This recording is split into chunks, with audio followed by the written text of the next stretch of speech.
po na nakaupo, subukan nyo namang tumayo, at baka matanaw ninyo ang tunay na kalagayan ko.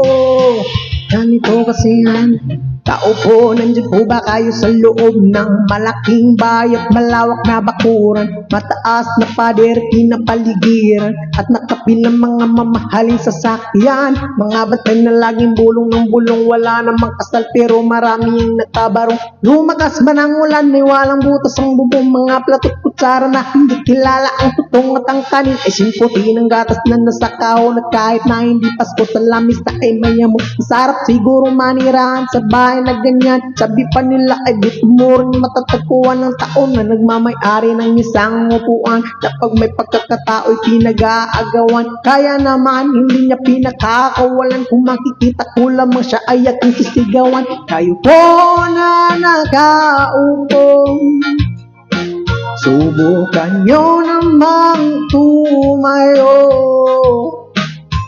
at baka matanaw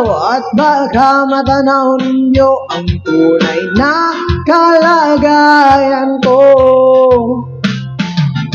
Mawalang galang na po sa taong nakaupo, alam nyo bang pantakal ng bigas namin ay di puno, ang dingding ng bahay namin ay pinatagpitapingero, sa gabi ay sobrang init na tumutunaw ng yelo, nang di kayang bilhin o pangilagay sa inumin, pinakulong tubig sa lumang takuring uling-uling, gamit ng panggatong na inarod lamang sa estero na nagsisilbing kusina sa umaga. Aming banyo ang aking inay na may kayaman ng isang kaldero, na nagagamit ng pag ang aking ama ay sweldo, pero kulang na kulang pa rin ulam na tuyot asin, ang 50 pesos sa maghapoy pagkakasyahin. Di ko alam kung talagang maraming harang, mataas lang ang bako no nagbubulag-bulagan lamang po kayo, kahit sa dami ng pira nyo walang doktor na makapagpapalinaw ng mata nyo. Kaya wag kang masyadong halata, bato-bato sa langit, ang mata ay wag magalit,